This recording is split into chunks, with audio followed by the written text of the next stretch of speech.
국토교통위원회 한국철도공단 국정감사에서 이소영 의원이 철도공단의 뇌물 사건에 대해 강력하게 지적했습니다. 국가철도공단 이사장이 부하 직원이 구속되어 수사를 받는 것도 모른다고 하는데 정말 어이가 없습니다. 철도공단에 또다시 뇌물 사건이 불거지고 있습니다.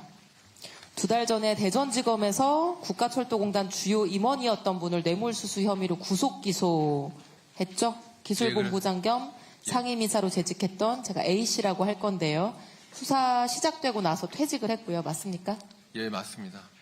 업체들한테 뇌물을 받고 전기공사 낙찰자들에게 불법 하도급을 줘서 압력을 행사했는데 합계 7천만 원 상당의 롤렉스 시계와 순금 호랑이를 받고 1억 8천만 원짜리 벤츠를 받기로 약속하고 본부장의 선물 비용도 업체가 대납했다는 게 공소 사실입니다. 이 A 본부장으로부터 선물을 받은 인물들의 리스트가 있다고 하는데 이사장님 알고 계십니까?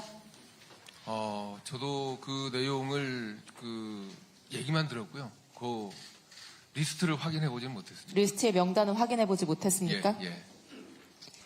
지금 대전지검이 또 다른 임원에 대해서 수사를 진행하고 있습니다. 진행하고 있는데 알고 계십니까? 그것도 보도를 통해서 들었습니다. 네, 공단의 현직 임원도 포함되어 있죠? 그렇게 듣고 있습니다. 누군지 아십니까? 그 내용에 대해서는 알지 못합니다.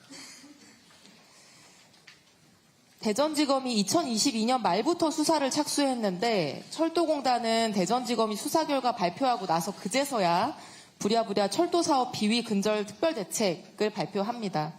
근데 이런 일이 어제 오늘 일이 아니기 때문에 이제 기존에 발표됐던 대책하고 내용은 크게 다르지 않아 보이고요. 슬라이드 보여주시면 발표된 내용을 한번 보겠습니다. 투명성과 공정성을 제고하겠다. 부패 행위자에 대해서 강력한 인사조치를 시행하겠다. 제목은 특별대책인데 사실 기존의 대책들하고 특별히 달라 보이진 않습니다.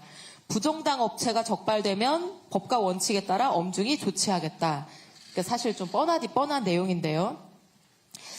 철도공단 임직원이 연루된 비리가 어제 오늘 일이 아니잖아요. 이사장님, 철도업계에 철피아라는 유명한 표현이 있는데 어떤 의미입니까? 철도 업계의 선후배 간의 어떤 유착관계 이런 것들을 비유적으로 표현하는 내용 같습니다. 인터넷에 검색해보면은 나무위키에 이렇게 돼 있습니다. 철피아는 국가철도공단과 마피아의 합성어다. 뭉뚱그려서 얘기할 게 아니고요. 2014년에 철도공단의 각종 비리가 끝도 없이 드러나면서 당시 철피아 문제로 수사받던 국가철도공단 이사장님이 투신해서 스스로 목숨을 끊는 일까지 안타까운 일이 있었습니다. 작년 철도공단의 종합청렴도가 4등급이었는데 지금 4년 연속 계속 4등급이고요. 준정부 기간 55개 중에 5등급은 하나도 없기 때문에 4등급이 사실상 꼴찌입니다. 그렇죠? 예. 네. 제가 볼 때 철도공단의 지금 가장 큰 과제는 철피아와 뇌물 비리로 대변되는 이 문화와 관행을 끊어내는 것이라고 보입니다. 왜냐하면 이게 안전이나 부실 방지하고도 직결되는 문제이기 때문에요. 근데 이렇게 뻔하고 미온적인 내용의 특별 대책으로 어떤 변화를 만들어낼 수 있는지는 잘 모르겠습니다. 대책 발표 이후에 SE본부 전철처장과 기획본부 경영성과처장의 자리를 서로 바꾸는 걸로 전보 조치하셨더라고요. 그렇죠? 예, 그렇습니다. 그게 비리 근절을 위해서 교차 인사를 했다 이렇게 얘기가 나오던데 맞나요?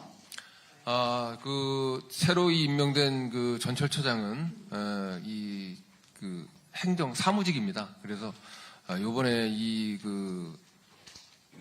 검찰 수사 결과를 계기로 해서 그 분야의 제도를 개선하라. 제도 개선을 위해서 좀 새로운 시각으로 볼 수 있는 인사를 배치했습니다. 네, 그러니까 현장 경험이 필요한 분야에 현장 경험 없는 사무직을 보내는 것이 과연 비리 문제를 해결하는 이런 근본적인 대책인지는 잘 모르겠고 사실 기존의 대책 재탕해서 발표하고 단순히 교차 발령하고 이제 이런 문제로 해결될 거는 아닌 것 같고 파격적인 수준의 조치가 필요하지 않을까 생각이 드는데 제가 오늘 사례를 하나 소개해드리겠습니다. 공정거래위원회인데요. 공정위가 하도 업계나 전관들이 과징금 깎아달라 막 이런 로비를 많이 하니까 윤리준칙을 개정합니다.